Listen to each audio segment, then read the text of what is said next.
Hello बच्चों, welcome to SR classes. अभी की इस वीडियो में हम लोग पढ़ने जा रहे हैं 10th क्लास ज्योग्राफी का एक बड़ा ही इंपॉर्टेंट सा टॉपिक मृदा संसाधन को। आज का ये जो वीडियो है वो कल के वीडियो का पार्ट सेकंड होने वाला है। कल हम लोगों ने क्या पढ़ा था? भूमि संसाधन के बारे में पढ़ा था। तो अगर आप लोगों ने वो वीडियो नहीं देखा है तो आई बटन पर लिंक दे रहा हूँ, वहाँ से जाकर के उस वीडियो को ज़रूर देख लें। तो आइए आज की इस वीडियो को स्टार्ट करते हैं और सबसे पहले समझने की कोशिश करते हैं कि मृदा संसाधन कहते किसे हैं। तो मृदा जो है ना वो पृथ्वी की ऊपरी सतह जिस पे वनस्पतियाँ उगती हैं, बढ़ती हैं और फलती फूलती हैं, उसे ही क्या कहते हैं? मृदा कहते हैं। यानी कि पृथ्वी का जो सबसे ऊपर वाला भाग है, या तो कह सकते हैं कि भूमि का जो सबसे ऊपर वाला भाग है, उसे ही हम लोग क्या कहते हैं? मृदा कहते हैं। उसी पे मतलब कि उसी मृदा पे ही क्या होता है? जितने भी वनस्पति हैं ना वो उगते हैं, बढ़ते हैं और फलते फूलते हैं। ठीक है बच्चों, अब हम लोग मृदा के बारे में दो चार जानकारियां और जुटा लेते हैं। जैसे कि जितने भी कृषि संबंधित क्रियाकलाप होते हैं वो सारे के सारे कहाँ पे होते हैं? मृदा में ही होते हैं। ठीक है, इसके अलावा मृदा जो है ना वो क्या है? एक सजीव पदार्थ है। ठीक है बच्चों, हमारी जो भूमि है वो क्या है? एक निर्जीव पदार्थ है, लेकिन मृदा क्या है? सजीव पदार्थ है। ठीक है, अब क्यों है भाई ये सजीव पदार्थ क्यों है? तो इसमें अनेक प्रकार के जैविक पदार्थ जो है ना वो क्या करते हैं? निवास करते हैं। इसीलिए मतलब कि जिंदा चीज़ें जो है ना वो क्या करती हैं? निवास करती हैं। इसीलिए हम लोग मृदा को क्या लेके चलते हैं कि ये क्या है भाई? ये जिंदा है, सजीव पदार्थ है। ओके, अब अगर हम बात करें मृदा का, तो मृदा में होती क्या क्या चीज़ें हैं? तो इस मृदा में चट्टान और खनिज के छोटे छोटे सूक्ष्म कण होते हैं। ठीक है, और इसके अलावा जो वनस्पतियां विनष्ट हो गई हैं, यानी कि जो मतलब सड़ गल गई होती हैं, उन वनस्पतियों के छोटे छोटे कण मृदा में ही जाकर के मिल जाते हैं। इसके अलावा अनेक जीवित सूक्ष्म जीव, या तो कह सकते हैं सूक्ष्म पदार्थ, वो भी कहाँ पे पाए जाते हैं? मृदा में पाए जाते हैं। बहुत सारे छोटे छोटे सूक्ष्म जीव मृदा में पाए जाते हैं। इसके अलावा मृदा में और क्या होता है भाई? तो जल होता है, वायु होता है, और क्या होता है? तो बहुत सारे कार्बनिक पदार्थ होते हैं। ये सब कुछ कहाँ मौजूद होता है? मृदा में पाया जाते हैं। ठीक है, अब हम लोग बात कर लेते हैं कि मृदा का निर्माण कैसे होता है, कितना समय लगता है मृदा के निर्माण होने में। तो मृदा का जो निर्माण है ना वो अत्यंत धीमी है। इतना धीमी है कि हम लोग अंदाजा भी नहीं लगा सकते, इतना धीमी है। अगर आपको 1 सेंटीमीटर मोटी मृदा का निर्माण कराना है तो इसके निर्माण में अगर कंडीशन सही मिले तो, अगर कंडीशन सही नहीं मिले तो और ज़्यादा भी लग सकता है, लेकिन अगर कंडीशन सही मिले फिर भी 400 से 500 बरस का समय लग जाता है 1 सेंटीमीटर मोटी मृदा के निर्माण कराने में। यानी कि आज का जो मृदा जिस पे हम लोग खेती वगैरह कर रहे हैं वो मृदा आज से तकरीबन लाखों करोड़ों वर्ष पहले निर्माण हुआ होगा, तभी आज वो हमारे पास इस रूप में है।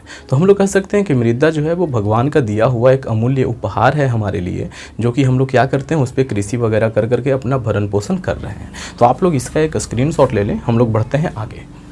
तो आइए हम लोग देखते हैं कि मृदा का निर्माण किस प्रकार से होता है। तो मृदा के निर्माण से संबंधित कुछ जो थ्योरी हैं जैसा कि दिया जाता है, और ये सच भी है, ऐसा नहीं कि मतलब झूठ मूठ का थ्योरी है, उन थ्योरियों को मैंने यहाँ पे लिख रखा है, उसे समझते हैं। ठीक है, तो जो सबसे पहला थ्योरी है वो ये है कि चट्टान जो होते हैं ना, मतलब कि जो पहाड़ वाला चट्टान होता है, वही वाला चट्टान की बात हो रही है, वो चट्टान गर्मी में फैलता है और ठंड में क्या होता है? सिकुड़ जाता है। फैलने का मतलब ये नहीं कि कोई चट्टान इतना बड़ा है तो फैल के इतना बड़ा हो जाए। ठीक है, नहीं, मतलब बहुत माइनर सा उसमें फैलाव होता है, बहुत कम, इतना कम फैलता है ना कि हम और आप नंगी आंखों से उसे देख भी नहीं सकते।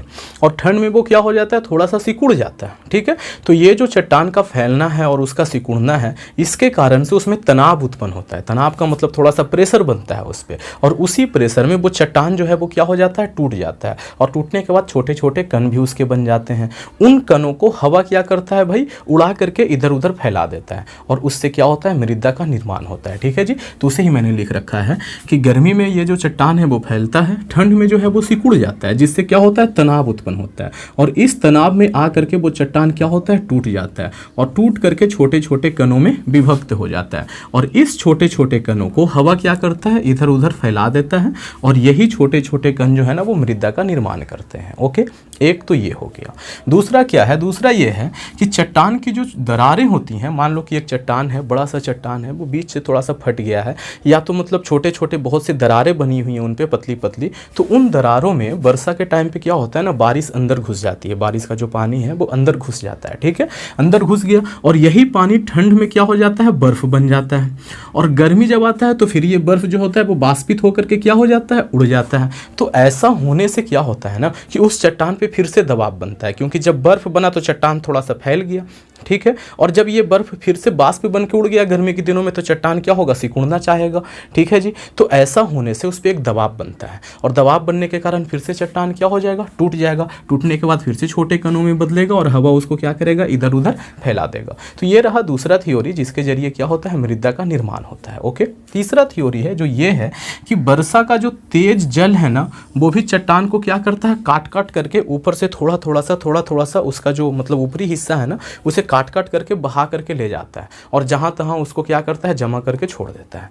तो इससे भी क्या होता है ना कि मृदा का निर्माण होता है। ठीक है, ये रहा तीसरा थ्योरी। चौथा थ्योरी है वो ये है कि रासायनिक प्रक्रिया जो है ना वो भी क्या करता है, बहुत हेल्प करता है मृदा के निर्माण में। ठीक है जी, कैसे, तो देखिए पानी, वायुमंडल में उपस्थित ऑक्सीजन और कार्बन डाइऑक्साइड, ये तीनों चीज मिल करके चट्टान से अभिक्रिया करता है और अभिक्रिया करके क्या करता है भाई, तो चट्टान को मुलायम बना देता है। अब ये चट्टान जब मुलायम बन जाएगा तो इसका टूटना क्या हो जाएगा, आसान हो जाएगा। फिर उस पर कोई भी मतलब हवा के वजह से मतलब होता है, आपने कई बार देखा होगा कि चट्टान जो है कई सालों तक अगर ऐसे ही हवा में पड़ा रहे तो उसका जो ऊपर वाला हिस्सा है ना वो काफ़ी सॉफ्ट हो जाता है। अगर उस पर आप हाथ ऐसे रखोगे ना तो पाउडर के जैसा आ जाएगा आपके हाथों पे। उस पाउडर को हवा फिर क्या करेगा, उड़ा करके इधर उधर फैला देगा और वही पाउडर क्या बन जाएगा, मृदा बन जाएगा। ठीक है जी, तो ये चीज़ जो है मतलब कि पानी, ऑक्सीजन और कार्बन डाइऑक्साइड चट्टान से अभिक्रिया करते हैं और उसकी ऊपरी सतह को क्या कर देते हैं, मुलायम बना देते हैं। इतना मुलायम बना देते हैं कि पाउडर जैसा बना देते हैं। ठीक है, और हवा उसको क्या करता है, उड़ा करके इधर उधर फैला देता है। तो एक तरीका ये है जिससे कि क्या हो जाता है, मृदा का निर्माण होता है। ठीक है, अगला ये है कि वर्षा काल में बिजली जब चमकती है तो जो नाइट्रोजन है ऊपर में, मतलब कि वायुमंडल में नाइट्रोजन की कमी तो है नहीं, सबसे ज़्यादा तो नाइट्रोजन ही है, 78% नाइट्रोजन है। तो ये नाइट्रोजन चट्टान से अभिक्रिया करते हैं और कई प्रकार के लवण का निर्माण करते हैं। ठीक है, और ये लवण भी क्या करता है भाई, तो चट्टानों को मुलायम बना देता है। इतना मुलायम बना देता है कि ऊपर वाला हिस्सा कई बार पाउडर बन जाता है और उस पाउडर को फिर हवा क्या करे, हवा या पानी कोई भी उसको क्या करेगा, बहा करके ले जाएगा, जहाँ तहाँ फैला देगा। इससे भी क्या हो जाएगा भाई, तो मृदा का निर्माण हो जाएगा। तो बोलना जितना आसान है ना, इतना आसान मृदा का निर्माण है नहीं। मृदा का निर्माण होने में जैसा कि मैंने बताया, अगर 1 सेंटीमीटर मोटी मृदा का निर्माण कराना है तो सारा कंडीशन सही हो, जैसा कि यहाँ पे बताया गया है, ये सारा कंडीशन मिले, फिर भी 1 सेंटीमीटर मोटी मृदा का निर्माण के लिए 400 से 500 वर्ष का समय लग जाता है। इतना स्लो प्रोसेस है मृदा का निर्माण का। तो आप लोग इसका एक स्क्रीनशॉट ले लीजिए। अभी तक हम लोगों ने जो कारक हैं उन कारकों के बारे में नहीं जाना है, अभी हमने ये जाना है कि किस तरीके से मृदा का निर्माण होता है। तो आइए अब हम लोग देखते हैं कि कौन कौन से कारक हैं जो कि मृदा के निर्माण में सहायक सिद्ध होते हैं। ठीक है बच्चों, तो इसका एक स्क्रीनशॉट लीजिए। हम लोग बढ़ते हैं अगले स्लाइड की तरफ। तो आइए अब हम लोग बात करते हैं मृदा निर्माण के प्रमुख घटक कौन कौन से हैं। घटक यानी कि मृदा निर्माण के सहायक तत्व कौन कौन से हैं। ठीक है, तो रसिया में एक वैज्ञानिक हुआ करते थे, रूस में, दोकुचेव। ठीक है, उनके अनुसार उन्होंने जैसा कि कहा कि मृदा निर्माण के 5 प्रमुख घटक हैं, 1 2 नहीं, कितने, 5 प्रमुख घटक हैं। और वो घटकें कौन कौन सी हैं भाई, तो जो सबसे पहला घटक है वो है स्थानीय जलवायु। स्थानीय जलवायु से क्या मतलब है, मान लीजिए कि मुझे यहाँ पे ये पता करना है कि यहाँ पे मृदा का निर्माण संभव है या नहीं, तो हम लोग यहाँ का जलवायु देखेंगे। जलवायु कैसा होना चाहिए भाई, तो यहाँ पे गर्मी भी खूब जोरदार पड़ना चाहिए और ठंडा भी खूब जोरदार पड़ना चाहिए। तभी तो यहाँ पे गर्मी में क्या होगा, चट्टानें फैलेंगी और ठंड में क्या होगा, चट्टानें सिकुड़ेंगी। ठीक है, तभी ना भाई वो क्या होगा, उसमें तनाव उत्पन्न होगा, वो टूटेगा, छोटे छोटे कण बनेंगे। फिर यहाँ का हवा भी काफ़ी तेज होना चाहिए ताकि उन चट्टानों पे जो ये छोटे छोटे कण बनेंगे उसको क्या करे, उड़ा करके लेके जा सके। ठीक है बच्चों, तो स्थानीय जलवायु काफ़ी मैटर करता है। सबसे महत्वपूर्ण कारक यही है कि स्थानीय जलवायु कैसा है। उसके बाद ये है कि पूर्ववर्ती चट्टानें कैसी हैं और उसमें खनिज लवण उपस्थित है या नहीं है। पूर्ववर्ती चट्टानें मतलब कि पहाड़ वहाँ पर है या नहीं, पहाड़ रहेगा तभी तो उन चट्टानों से मृदा का निर्माण होगा। अब पहाड़ ही नहीं है तो फिर कैसे निर्माण होगा। इसके अलावा अगर पहाड़ है तो कैसा है, जैसे कि पहाड़ एक होता है, ताज़ा ताज़ा पहाड़ बनता है, उसके पत्थर जो होते हैं ना वो काफ़ी सख्त होते हैं। और एक पहाड़ ऐसा होता है जो काफ़ी पुराना होता है और उनके जो पत्थर होते हैं, जो चट्टानें होती हैं ना, उनके ऊपर से मतलब हल्का हल्का सा पाउडर बन रहा होता है पहले से ही। ठीक है, तो वो चट्टानें कैसी हैं, अगर वहाँ पे चट्टानें ऐसी हैं जिनके ऊपर पाउडर बन रहा है तो वहाँ पर मृदा का निर्माण जल्दी हो जाएगा। और जहाँ की चट्टानें एकदम सख्त है, ताज़ा ताज़ा एकदम है, तो वहाँ पर मृदा निर्माण क्या होगा, कुछ समय लगेगा उसको होने में। ठीक है जी, अगला जो है वो है वनस्पतियाँ और जीव, मतलब कि वहाँ पे पेड़ पौधे कैसे हैं, मतलब ज़्यादा हैं या कम है। जीव जंतु के बारे में भी है कि जीव जंतु वहाँ पे ज़्यादा है या कम है, ठीक है। भूमि की आकृति कैसी है, यानी कि भू आकृति कैसा है जिस जगह पे बात हो रही है उस जगह की। और वो वाली जो भूमि है जहाँ पे हम लोग बात कर रहे हैं उसका समुद्र तल से ऊंचाई कितना है, ठीक है बच्चों। ये सब कुछ हम लोग देखते हैं। इसके अलावा मृदा बनने में कितना समय लग रहा है ये भी देखा जाता है। तो जो सबसे प्रमुख घटक है ना इन पांचों में, वो बस दो ही है। पहला स्थानीय जलवायु और दूसरा पूर्ववर्ती चट्टानें और खनिज कण। ये दोनों ही सबसे ज़्यादा इम्पोर्टेंट है। ये दोनों ही डिसाइड करते हैं कि मृदा जो बनेगा उसका गुण कैसा होगा, ठीक है। गुण डिसाइड कौन करता है, पूर्ववर्ती चट्टान और स्थानीय जलवायु, ये दोनों मिलकर के डिसाइड करते हैं। अब सवाल ये उठता है कि क्या मृदा के अलग अलग गुण होते हैं, तो बिल्कुल सही बात है ये। कुछ मृदा जो होती हैं वो काली होती हैं, कुछ मृदा कुछ और कलर की होती हैं। सभी के अलग अलग गुण हैं और अलग अलग गुण के आधार पे उनमें अलग अलग तरह की फसलें उगाई जाती हैं, ठीक है बच्चों।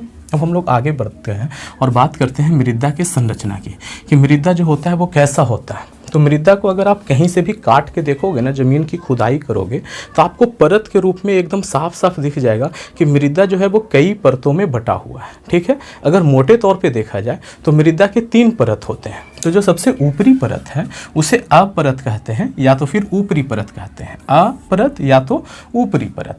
अब अगर हम बात करें इसके संरचना की, तो इसमें जो कण होते हैं ना वो बारीक होते हैं सबसे ऊपरी परत में।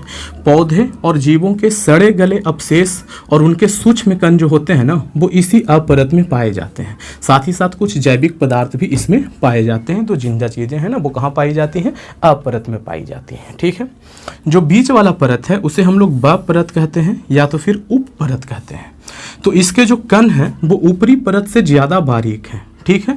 और इसमें पौधे और जीवों के वैसे कण या वैसे अवशेष पड़े रहते हैं जो अनअपघटित हैं, जिनका अपघटन नहीं हुआ, जैसे हड्डी वगैरह जो हो गया वो। तो देखिए ये जो छोटे छोटे, मतलब ऐसे तो कण इसके बहुत बारीक हैं, इधर इधर वाले जो कण है ना वो बहुत बारीक हैं, इतना बारीक हैं कि ऊपर वाला से ज़्यादा है। लेकिन बीच बीच में कहीं कहीं पर क्या है, पौधा या तो फिर जो मतलब जीव हैं उनके अनअपघटित अवशेष भी इसमें पाए जा सकते हैं, ठीक है।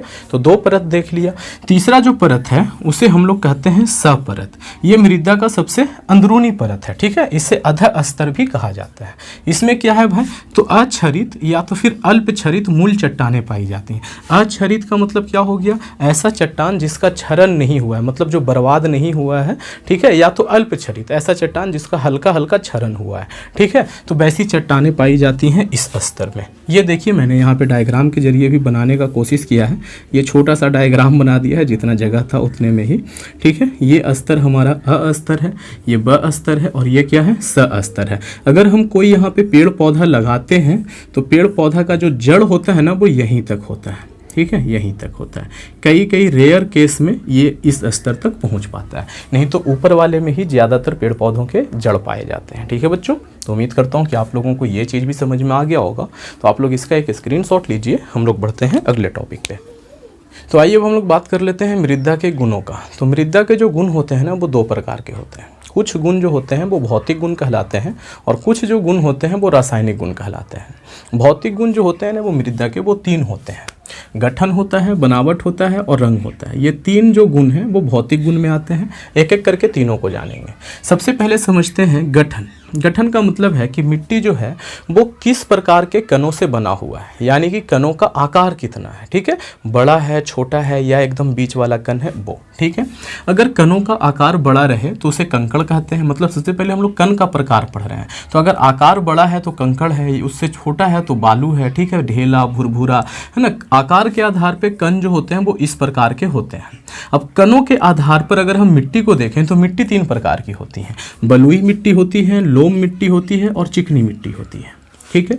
बलुई मिट्टी में कण जो होते हैं ना वो बड़े बड़े होते हैं। तो जब भी इसमें पानी पटाया जाता है, पानी डाला जाता है, तो पानी जो होता है वो रिस करके जल्दी से अंदर चला जाता है। तो भाई ऐसा खेत हमारे ज़्यादा किसी काम का होता नहीं है, क्योंकि हम जितना भी फसल लगाएं उस फसल को पानी की ज़रूरत तो पड़ेगी। और अगर आप पानी डालोगे और सारा का सारा पानी ज़मीन के नीचे चला जाए तो फिर फ़ायदा क्या हुआ, ठीक है। तो ये ज़्यादा अच्छा नहीं होता है। अगर चिकनी मिट्टी की बात करें तो इसके जो कण होते हैं वो काफ़ी छोटे होते हैं, काफ़ी छोटे छोटे कण होते हैं। तो कण एक दूसरे से एकदम ऐसे एक दूसरे से चिपके रहेंगे। तो भाई ऐसे में जो भी आप पानी पटाओगे तो वो पानी नीचे जाएगा ही नहीं। अब थोड़ा सा तो नीचे जाना चाहिए ना, ताकि वो कहाँ पहुँच सके, तो फसल के जड़ों तक पहुँच सके। तो ये जो मिट्टी है ना, चिकनी मिट्टी जो है, वो पानी को जड़ों तक बहुत अच्छे से नहीं पहुँचने देती है, तो ये भी इतनी अच्छी मिट्टी नहीं है।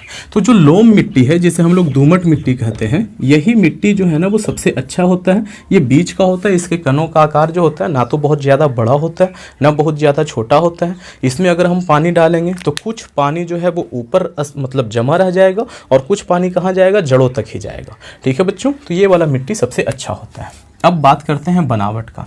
तो बनावट से इस बात को समझा जाता है कि जो मिट्टी के कण हैं वो सज कैसे रहे हैं, मतलब उनकी सजावट कैसी है।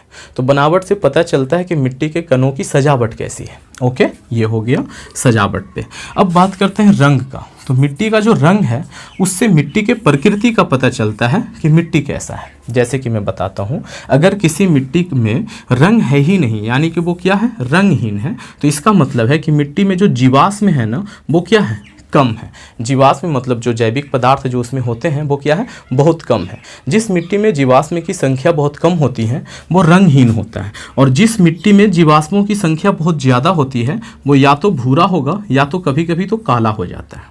ठीक है, कई बार ऐसा होता है कि लौह पदार्थ की उपस्थिति होती है मिट्टी में। कई जगह की मिट्टी ऐसी है जहाँ पे लोहा पाया जाता है। ठीक है, थोड़ा थोड़ा लोहा रहता है, तो लोहे की उपस्थिति के कारण मिट्टी का जो रंग है ना वो पीला हो जाता है या तो फिर लाल हो जाता है। ये जो छोटी छोटी बातें मैं इतनी मेहनत से बता रहा हूँ ना, यही बातें आपको टॉपर बनाएंगी। ठीक है, क्योंकि यही छोटी बातें पूछ देती हैं ऑब्जेक्टिव में, और फिर वो आप लोग अगर नहीं ध्यान देते हो तो स्किप कर जाते हो, वो सवाल छोड़ देते हो और वहीं आपके मार्क्स कट जाते हैं। तो ये छोटे छोटे बातों को आपको एकदम हमेशा याद रखना है। ठीक है बच्चों, तो इसका एक स्क्रीनशॉट लीजिए, हम लोग आगे बढ़ते हैं। तो आइए अब हम लोग बात करते हैं मिट्टी के प्रकार की, कि मिट्टी कितने प्रकार की होती हैं। तो मिट्टी के प्रकार जो होते हैं ना वो अलग अलग आधार पे अलग अलग प्रकार के होते हैं। जैसे कि मैं यहाँ पे बताता हूँ, यहाँ पे मैंने कुछ लिख रखा है, ज़्यादा समझ में आएगा। अगर कणों के आकार के आधार पर अगर आप देखोगे कि जो मिट्टी है उसके कण कैसे हैं, तो मिट्टी को 3 हिस्से में बांटा गया है, बलुई मिट्टी, चीका या चिकनी मिट्टी और दोमट मिट्टी। इसके बारे में मैंने पहले भी बताया था, इससे पहले वाले स्लाइड में फिर से बता देता हूँ। बलुई मिट्टी के जो कण होते हैं ना वो क्या होते हैं, बड़े होते हैं। बड़े कण होते हैं, इसलिए जब भी इसमें पानी डाला जाता है तो पानी कहाँ चला जाता है, नीचे चला जाता है। ठीक है बच्चों, इसकी जुताई करना काफ़ी आसान होता है क्योंकि कण बड़े बड़े होते हैं, आसानी से खेत को जोत सकते हो। ठीक, लेकिन ये अच्छा इसलिए नहीं होता क्योंकि पानी बहुत ज़्यादा चाहिए इसको। अगर आप इसमें कोई फसल लगाते हो तो जब भी आप उसको पटाओगे ना तो पानी बहुत ज़्यादा चाहिए इसमें। ठीक है बच्चों, इसीलिए ये बहुत ज़्यादा अच्छा नहीं माना जाता है इस मिट्टी को। दूसरा है चीका या चिकनी मिट्टी। इसके कण बहुत छोटे छोटे होते हैं, बहुत छोटे छोटे होते हैं। ठीक है, तो जब ये गीला अवस्था में होता है तो ये पानी को जड़ तक नहीं जाने देता, और जब ये सूख जाता है तो काफ़ी हार्ड हो जाता है और दरारें भी बन जाती हैं। ठीक है जी, तो इसके 2 ये लक्षण मतलब हो गए, या तो कह सकते हैं कि 2 गुण हो गए कि भाई नीचे नहीं जाने देता पानी को, और जब सूखता है तो दरारें पड़ जाती हैं और काफ़ी कड़ी हो जाती हैं, जिसके वजह से इसकी जुताई जो है ना वो काफ़ी मुश्किल हो जाता है। तीसरा जो है वो है दोमट मिट्टी। दोमट मिट्टी किसे कहते हैं, जिसके कणों का आकार ना तो बहुत ज़्यादा बड़ा है ना बहुत ज़्यादा छोटा है, वो ये सबसे अच्छी मिट्टी होती है, खेती के लिए सबसे उपयुक्त मिट्टी होती है। ठीक है बच्चों, अब हम लोग बात करते हैं कि प्राप्ति स्थान के आधार पर अगर हम बांटना चाहें तो मिट्टी कितने प्रकार की होती हैं। तो ऐसे मतलब कि जहाँ पे मिट्टी प्राप्त हो रहा है, ठीक है, तो उस आधार पर कि प्राप्ति स्थान के आधार पर मिट्टी कितने प्रकार का है, तो 2 प्रकार का है। पहला है स्थानबद्ध मिट्टी, या तो उसको अपशिष्ट मिट्टी भी कहा जाता है। मतलब कि एक चट्टान है और वो चट्टान जो है टूट टूट करके किसी भी कारण से टूट करके वो मिट्टी जो बन रहा है वो वहीं पे बन जा रहा है, आसपास के एरिया में बन जा रहा है। ठीक है, तो उसको हम लोग क्या कहते हैं, अपशिष्ट मिट्टी कहते हैं। कि आसपास का ही कोई चट्टान है, टूट करके क्या बनाया, मिट्टी का निर्माण किया, तो वैसा मिट्टी क्या कहलाएगा, अपशिष्ट मिट्टी कहलाएगा, या तो स्थानबद्ध मिट्टी कहलाएगा। और एक मिट्टी होता है बाहित या स्थानांतरित मिट्टी। ये क्या होता है भाई, तो हर साल जब बारिश बहुत ज़्यादा हो जाए तो नदियों में पानी जो होती है ना वो बहुत ज़्यादा बढ़ जाती हैं। अब वो नदी क्या करता है, अपने साथ ढेर सारा मिट्टी को बहाते हुए लेके चला आता है। तो कहीं बहुत दूर की मिट्टी बहते हुए आकर के, मान लो कि हमारे गाँव के पास ढेर सारा मिट्टी जमा हो गया, नदी से बहते हुए आया था वो मिट्टी। ठीक है जी, तो ऐसे मिट्टी को हम लोग क्या कहते हैं, बाहित मिट्टी कहते हैं, जो कहीं दूर से नदियों के द्वारा बहा करके लाया गया हो, या तो उसे ही क्या कहा जाता है, स्थानांतरित मिट्टी कहा जाता है। ठीक है बच्चों, अगला अगर हम बात करें तो रंग के आधार पर भी मिट्टी जो होते हैं वो कई प्रकार के होते हैं। कई प्रकार से मतलब है कि 4 प्रकार के होते हैं, ठीक है। कुछ मिट्टी जो होता है वो लाल होता है, कुछ मिट्टी पीला मिट्टी होता है, कुछ भूरा मिट्टी होता है और कुछ मिट्टी को क्या कहते हैं, काली मिट्टी कहते हैं। तो मिट्टी यही प्रकार की अगर हम बात करें तो मिट्टी को ऐसे ही बांट सकते थे। 3 आधार पे हमने मिट्टी को बांटा और टोटल कितने प्रकार में बट गया, रंग के आधार पे 4 प्रकार में, प्राप्ति स्थान के आधार पे 2 प्रकार में बांटा और कणों के आकार के आधार पे मिट्टी को हमने कितने हिस्से में बांटा, 3 हिस्से में बांटा। ठीक है बच्चों, तो उम्मीद करता हूँ कि आप लोगों को ये वीडियो काफ़ी अच्छा लगा होगा। अगर आपको इसका पार्ट 3 चाहिए जिसमें हम लोग ये पढ़ेंगे कि जो भारत में कौन से इलाके में किस प्रकार की मिट्टी पाई जाती है ना, जिसमें कि मैप वगैरह सब पढ़ना होगा। अगर आपको वो वीडियो चाहिए तो आप लोग इसे ज़्यादा से ज़्यादा शेयर कीजिए। Thank you, thanks for watching. बने रहिए SR क्लास के साथ।